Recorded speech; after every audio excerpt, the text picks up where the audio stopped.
The fluorescent lights hummed above me in the ICU at Methodist Hospital, each beep of the heart monitor a reminder that I'd been dead, actually, clinically dead, for 4.5 minutes in the ambulance. Dr. Rahman had explained it twice, as if repetition would make it easier to comprehend. 3 cardiac arrests. 72 compressions. 2 shocks with the defibrillator. I was 68 years old, and my 2 sons, were 25 minutes away at the Riverside Inn, celebrating Jessica's 35th birthday party. "Mrs. Patterson, you need to try to rest," Nurse Marcus said, adjusting my 4-line. He was maybe 30, with kind eyes that reminded me of Michael when he was younger, before. "Did they call back?"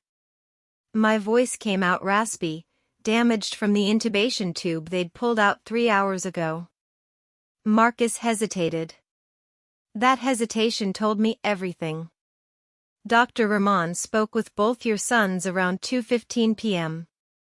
He was very clear about the severity of your condition, ma'am.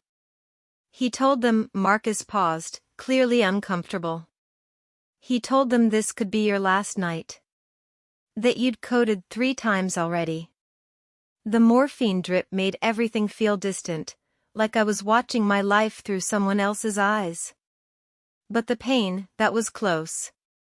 The pain of knowing that when Dr. Rahman made those calls, when he told Michael and Ryan that their mother might not make it through the night, they'd made a choice. Jessica's birthday party. Prime rib. Open bar. A live jazz trio. Or their mother's deathbed. They'd chosen the prime rib.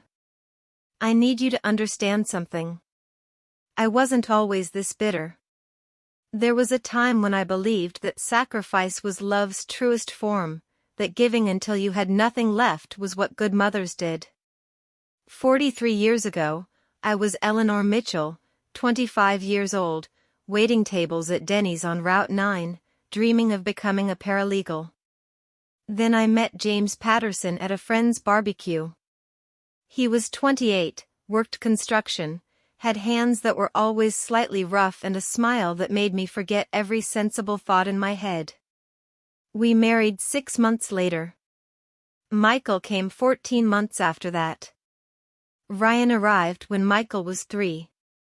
James left when Ryan was 8. No dramatic affair. No screaming matches.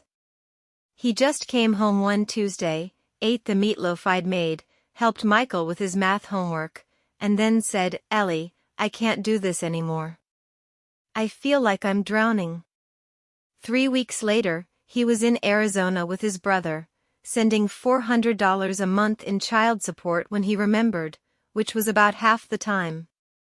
I was 33 years old with 2 boys, an associate degree I'd never finished, and a 3-bedroom ranch house I couldn't afford.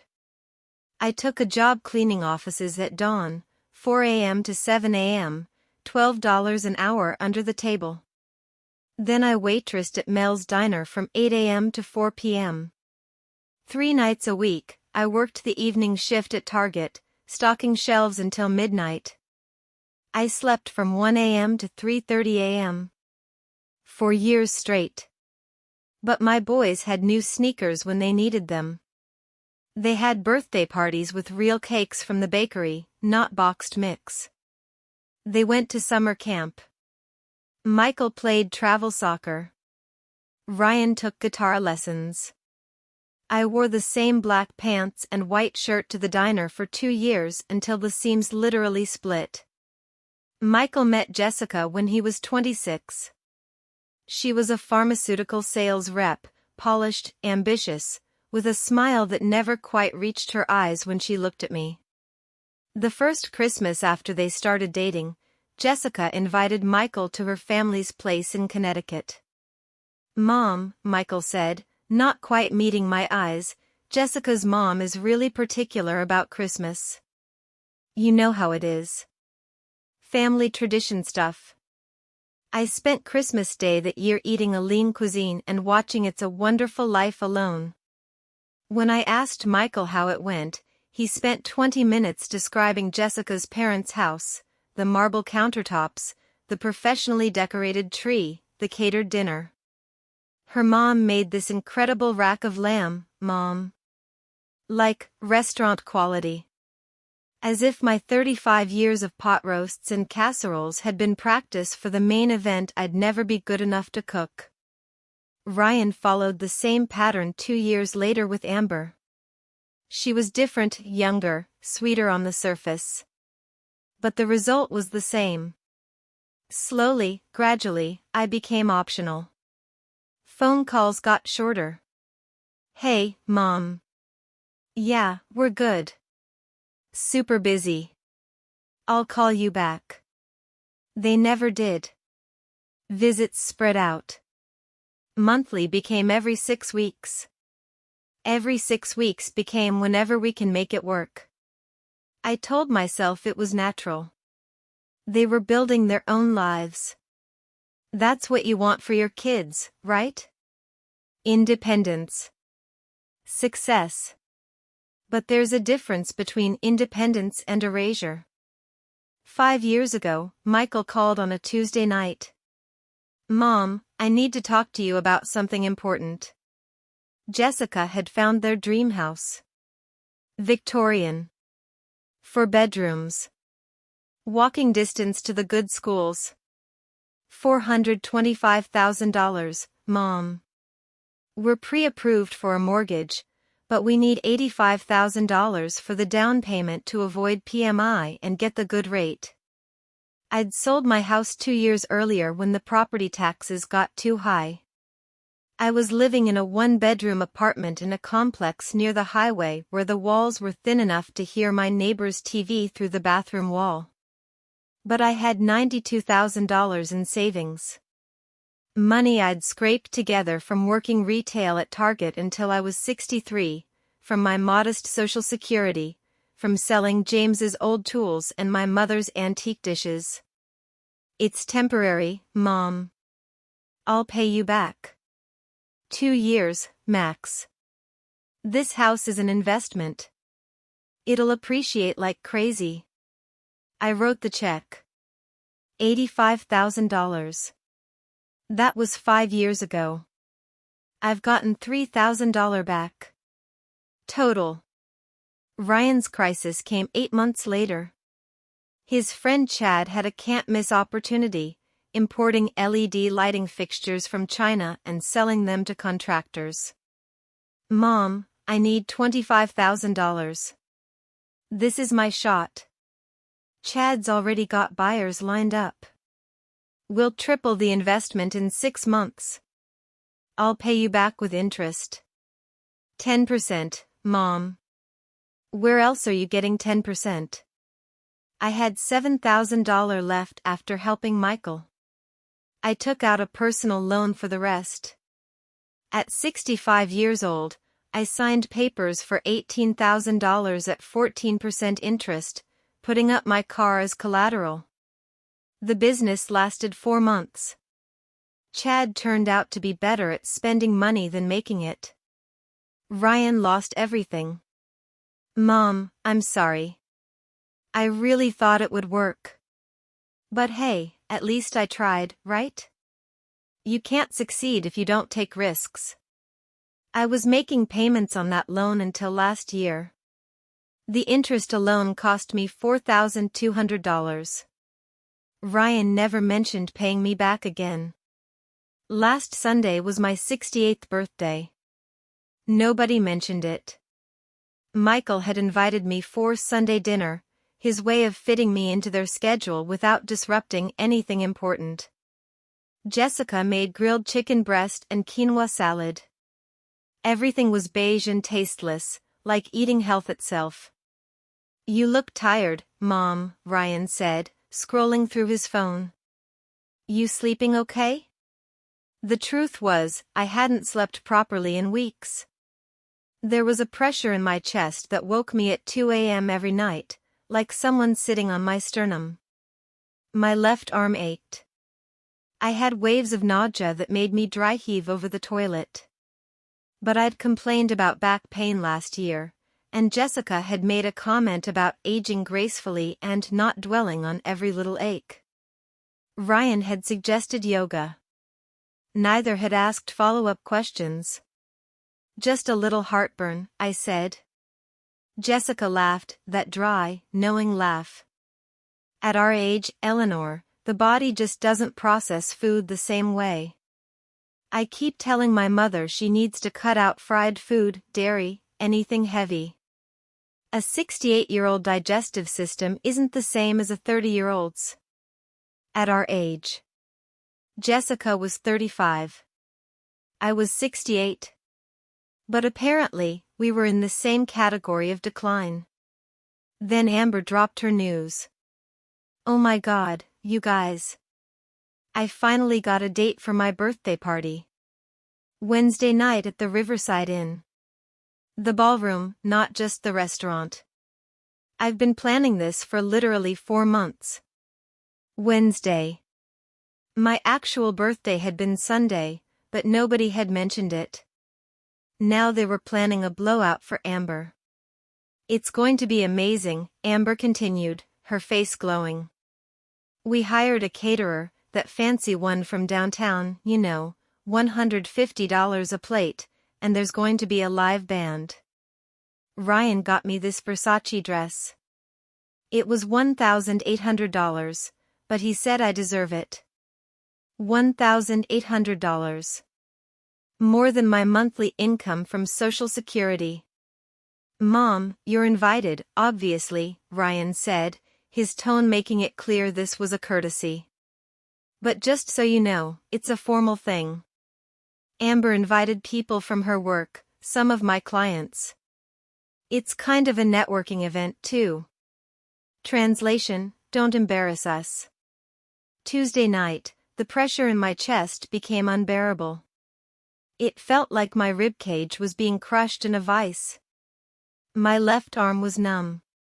I was sweating through my nightgown despite the air conditioning running full blast. I called Michael at 11:45 p.m. Mom? What's wrong? We're watching Succession.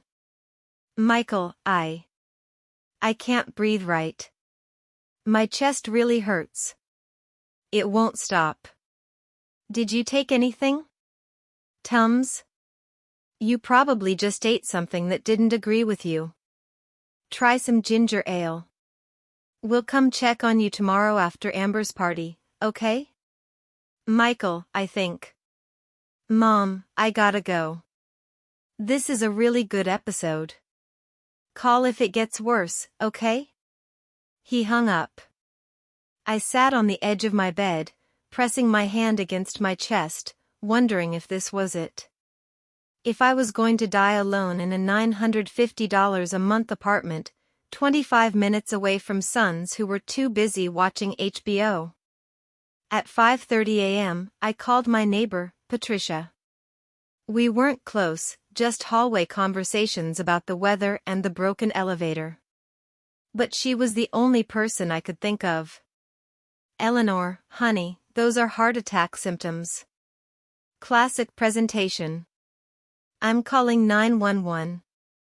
No, wait. It's Wednesday. It's Amber's party. I don't want to ruin. Ruin what? Eleanor, you could be dying. Do you really think a birthday party is more important than your life? Turns out, yes. To my sons, a birthday party was more important than my life. I don't remember much of the ambulance ride. Patricia told me later that I coded in the driveway of my apartment complex. The paramedics shocked me twice before they got a rhythm. I coded again on Route 9. And a third time pulling into the hospital. 4.5 minutes total without a heartbeat. When I woke up after surgery, triple bypass, Dr. Ramon explained, my left anterior descending artery was 95% blocked, the widowmaker blockage. Patricia was asleep in the chair beside my bed. Marcus was checking my vitals. Did my sons call? I asked. Marcus's face gave me the answer before his words did. Dr. Ramon spoke to them during your surgery, Mrs. Patterson. Around 2:15. He explained that you'd had 3 cardiac arrests, that the situation was critical. He asked them to come to the hospital immediately. My chest hurt, and not from the fresh surgical incisions. What did they say? Marcus looked genuinely pained. Your older son, Michael, he said they were at an important event. That they couldn't leave the guests. That you'd always been strong, and he was confident you'd pull through. The morphine couldn't touch this pain. Your younger son asked if they could come Thursday morning, after the party ended. He said his wife had put a lot of money into the event. Thursday morning. 36 hours away. I'd been dead for 4.5 minutes, and my sons were worried about Amber's $1.50 a plate catered dinner. Something broke in me that night. Not my heart, that had already been broken and sewn back together. Something deeper. Some fundamental belief I'd held about the nature of motherhood, about the bond between parent and child. I'd believed that love was transactional. That if you gave enough, sacrificed enough, bled yourself dry enough, you'd be valued. Cherished. Remembered. But that's not how it works. You can give someone everything and still be worth nothing to them. At 3 a.m., while my sons were presumably sleeping off their open bar hangovers 25 minutes away, I asked Marcus for paper and a pen. Writing letters, he asked. Something like that. I wrote for 2 hours. Not a letter, exactly. An accounting. An inventory of a life spent in service of people who'd filed me away underhandled. Michael and Ryan. For 43 years, I have organized my entire existence around your needs, your comfort, your success. Every decision I made was filtered through a single question: what's best for my boys? When your father left, I could have remarried. Do you remember Mr. Bradley from church? He asked me out 11 times over 3 years. He was kind. Stable. He loved kids.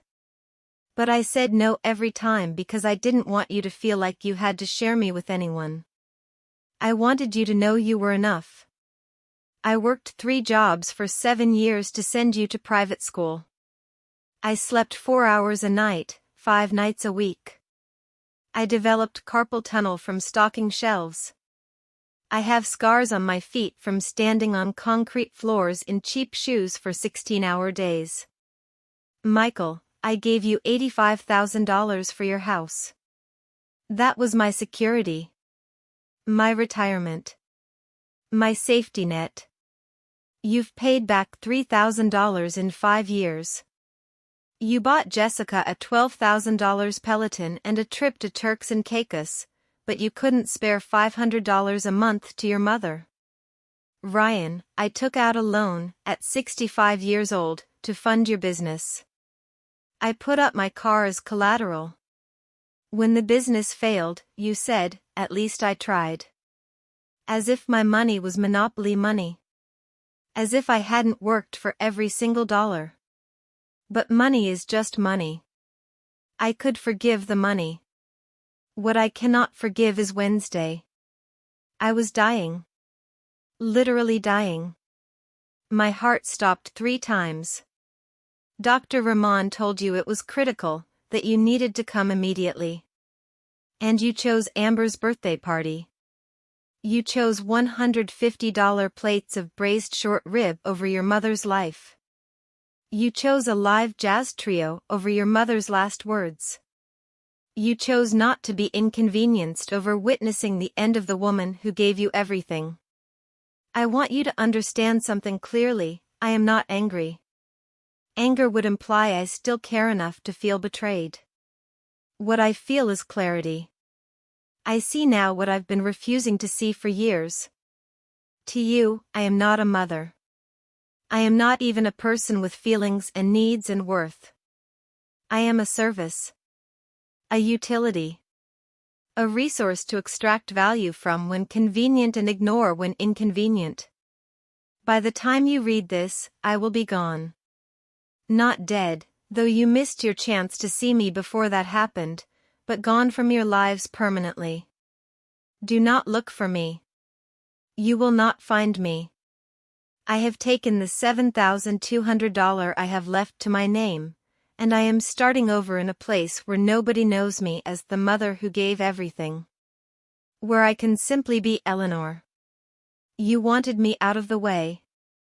Congratulations. You got your wish. Don't bother with regret or guilt. You've already shown me exactly how much I'm worth to you, less than a party. Less than an inconvenience. Less than nothing. Be happy with your busy lives and your important social obligations. I will be happy without you. Eleanor Patterson, your mother, until today. They called Thursday morning. Michael. 8:47 a.m., according to my phone. I didn't answer. He called again at 9:15. 9:43, 10:20. Then Ryan started calling. Then texts. Michael, Mom, where are you? The hospital says you checked out. Call me back. Ryan, Mom, this isn't funny. We're worried. Call us. Michael, Mom, I'm coming to your apartment. We need to talk. Ryan, we just found your letter. Mom, please. We can fix this. Call us back. Jessica, first time she'd texted me in 8 months. Eleanor, this is very immature. My husband is having a panic attack. Please contact him. Immature. I'd been clinically dead less than 48 hours ago, and my daughter-in-law was calling me immature for being upset. I deleted the texts without responding. Patricia drove me to the bank Thursday afternoon. I withdrew $7,200, everything I had, in cash. Are you sure about this, Eleanor? She asked as I stuffed the bills into an envelope. Where are you even going? My cousin, Margaret. She lives in Asheville, North Carolina. I called her this morning. She said I could stay as long as I need. I'd talked to Margaret maybe 4 times in the last 10 years, but she'd answered on the second ring. Eleanor? My God, I haven't heard from you in forever. How are you? I told her everything. The heart attack. The party. The choice my sons made. She was quiet for a long moment. Then, pack your bags. You're coming here. I have a guest room and more space than I know what to do with. Stay a month. Stay a year. Stay forever. Whatever you need. That's what family sounds like. Not blood. Not obligation. Actual caring. What about your things? Patricia asked. Your apartment, your furniture? There's nothing in that apartment I care about keeping. Some furniture I bought at IKEA, some dishes from Target. You can have whatever you want. Sell the rest or donate it. I just want out. What about your sons? What about them? Patricia pulled over into a Starbucks parking lot and turned to face me. Eleanor, I need to ask you something, and I need you to really think about the answer.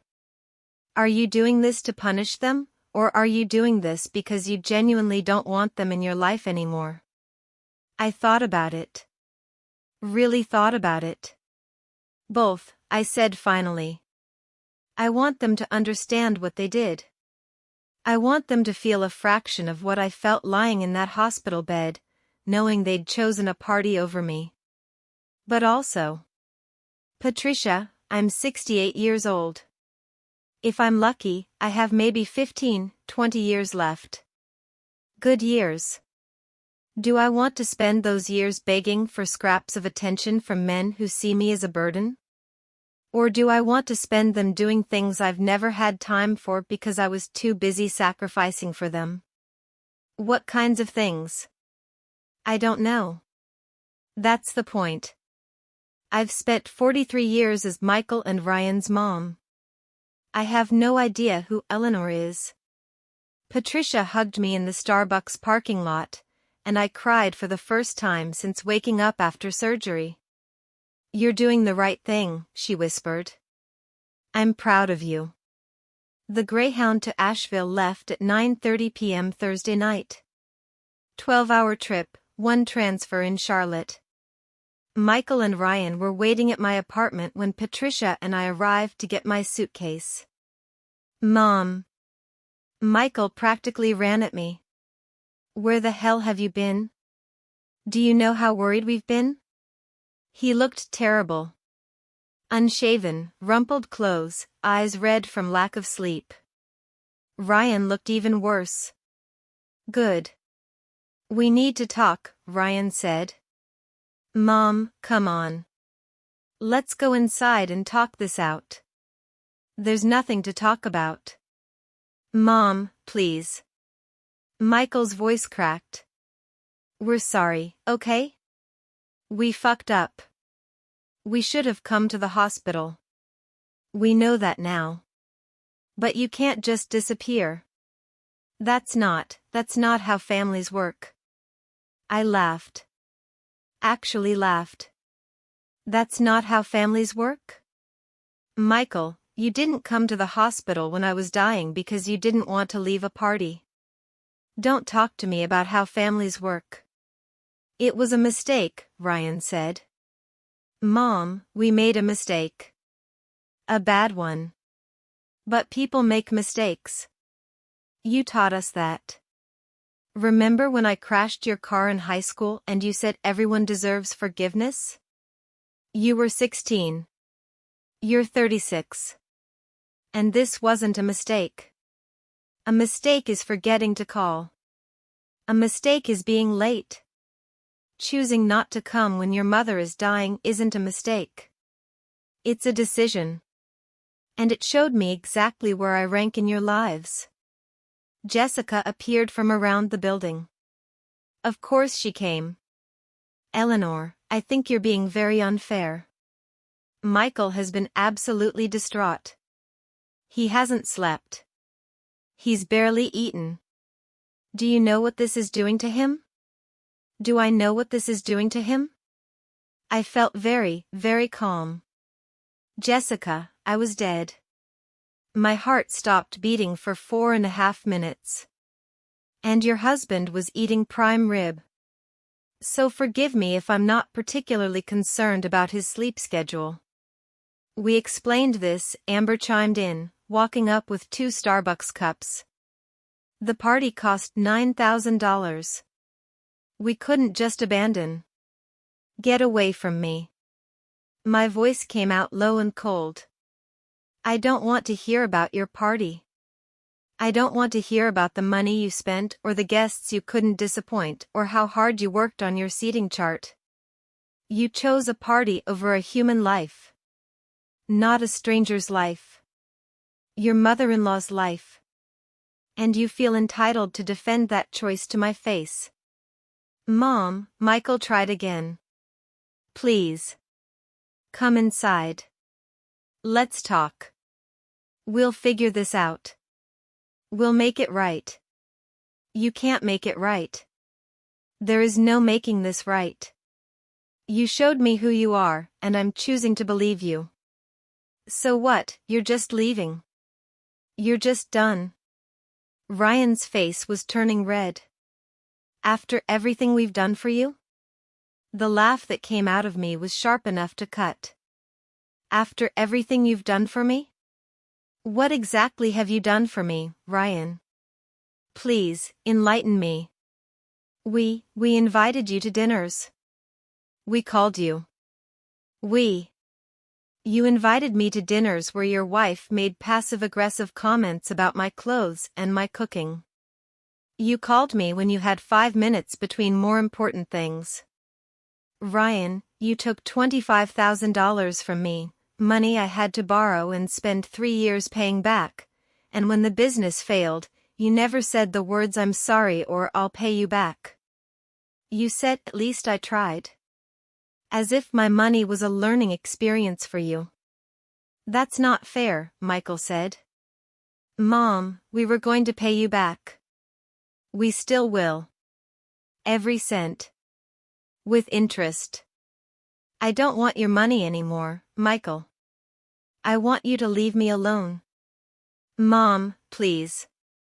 Michael was crying now. Actual tears. Don't do this. We're your sons. We're your family. No, I said quietly. You're the people who used to be my sons. Family doesn't leave their mother to die alone so they can network over cocktails. I picked up my suitcase and walked toward Patricia's car. Where are you going? Ryan called after me. Mom. Where are you going? I didn't answer. Mom. Michael was yelling now. You can't just leave. What are we supposed to do? I turned back one last time. Whatever you want, I said. You've been doing that your whole adult lives anyway. Why stop now? Margaret picked me up at the Asheville bus station at 9:45 a.m. Friday morning. She was 72, rail-thin, with gray hair she wore in a braid down her back and eyes that missed nothing. Eleanor Patterson, she said, pulling me into a hug that smelled like lavender and coffee. You look like hell. I feel like hell. Good. You should. You just had major surgery and your kids turned out to be assholes. You've earned feeling like hell. Her house was a small blue Craftsman in the West Asheville neighborhood, with a front porch, a wild garden, and neighbors who waved as we pulled into the driveway. This is home for as long as you need it, Margaret said, showing me to a bedroom with a window overlooking the mountains. I'm not going to push you to talk or process or heal or any of that therapy language. But when you're ready, I'm here. That first week, I barely left the bedroom. I slept 12, 14 hours a day. My chest hurt. My heart hurt. Everything hurt. Margaret would knock softly around noon, leave a tray with soup or tea or toast, and leave without asking questions. The messages from Michael and Ryan continued. Dozens a day. Michael, Mom, please. Just tell us you're okay. Ryan, we're filing a missing persons report. Michael, the police said you're not missing if you left voluntarily. They won't help us find you. Ryan, this is cruel, Mom. Whatever we did, we don't deserve this. Jessica, Eleanor, I'm pregnant. Michael needs his mother right now. That one made me laugh. Michael needed his mother now. Not when she was dying. When his wife was pregnant. I blocked all their numbers after that. It's been 8 weeks since I left. I'm writing this from Margaret's back porch, watching the sun set over the Blue Ridge Mountains, drinking tea that Margaret makes from plants in her garden. I'm not healed. I don't know if I'll ever be healed. There's a hole where my relationship with my sons used to be, and I don't think that hole ever closes completely. But I'm not drowning anymore. I'm not checking my phone every 5 minutes hoping for a call that might mean they finally see me as a person worth prioritizing. I'm not making excuses for why they're too busy to care. I'm not performing gratitude for the bare minimum. Margaret signed me up for a watercolor class at the local senior center. I haven't painted since high school. I'm terrible at it. I love it. I met a woman named Doris who's 71 and just left her husband of 48 years because he'd been having an affair for the last 12. She and I have coffee every Tuesday. There's a man named Robert who's in the watercolor class. He's 75, widowed, and he asked if I wanted to get dinner sometime. I said maybe. Not yes. Not no. Maybe. Maybe feels like a gift. Like I have options again. Yesterday, Patricia called. Your apartment's been cleared out, she said. I donated most of it. Made about $300 selling a few things. I'll mail you a check. Keep it, I said. You've done more for me than my sons ever did. Buy yourself something nice. Eleanor, they've been calling me. Michael and Ryan. Every few days. Asking if I know where you are. What do you tell them? That I don't know. Which is true. You've never told me your address here. Good. There was a pause. They sound broken, Eleanor. Michael especially. He said Jessica had a miscarriage. He said he needed to talk to you about it. I felt a pang. Of course I did. I'm not a monster. But then I remembered lying in that hospital bed, hooked up to machines, wondering if I was going to die before my sons decided I was worth their time. Patricia, I'm sorry about the miscarriage. That's terrible. But it doesn't change what happened. It doesn't erase the choice they made. I know. I just thought you should know. After we hung up, I sat on the porch for a long time, thinking about that phone call. Michael lost a baby. That's real grief. Real pain. But I'd almost lost my life, and he'd chosen canapes and jazz. Maybe that makes me cruel. Maybe I should forgive them. Maybe the fact that I'm capable of cutting them off completely means I'm just as selfish as they are. Or maybe it just means I finally learned what they taught me, that sometimes survival means leaving. Dear Michael and Ryan. I think about calling you sometimes. Usually late at night, when the house is quiet and Margaret's asleep and I'm alone with my thoughts. I think about what I would say. How I would explain that I don't hate you. That this isn't revenge. I would tell you that I understand how it happened. How I became invisible to you one small dismissal at a time. How easy it is to take someone for granted when they've never asked for anything, never set boundaries, never said no, I can't or no, I won't. I would tell you that I taught you to treat me this way. That I modeled self-erasure and called it love. That I never showed you what reciprocity looks like because I was too busy performing endless sacrifice. I would tell you about Jessica's miscarriage, that Patricia told me, and that I'm sorry. That I hope she's okay. That I hope you're okay. But I would also tell you this. You cannot love someone into valuing you. You cannot sacrifice your way into mattering. And you cannot set yourself on fire to keep others warm without eventually burning to ash. I gave you everything because I thought that's what mothers did. I thought if I loved you hard enough, completely enough, selflessly enough, you would grow into men who knew how to love back. But that's not how it works. You can give someone everything and still be worth nothing to them. You chose a party over my life. That's not a mistake. That's a revelation. And I'm choosing to believe what you revealed. I hope you have good lives. I hope you love your wives and, someday, your children. I hope you become the people I thought you were. But I won't be there to see it.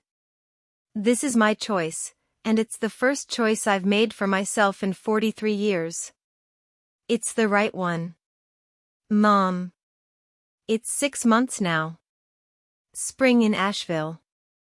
Margaret and I planted a garden, tomatoes, herbs, flowers with names I'm still learning. I'm working part-time at a bookstore on Haywood Road. The owner, Linda, is 58 and doesn't ask about my past. Robert and I have been on 5 dates. He doesn't know about Michael and Ryan yet. I'll tell him eventually. Or maybe I won't. Maybe Eleanor in Asheville doesn't have to be defined by the sons who left her to die. I still have the scars from the bypass surgery. I still take medication twice a day. I still sometimes wake up at 2 a.m. with anxiety that feels like dying. But I'm not dying. I'm learning watercolors. I'm reading books. I'm drinking tea on the porch and watching the mountains change with the light. I'm learning who Eleanor is when she's not performing motherhood for an audience of 2 who stopped watching years ago. And you know what? I kind of like her.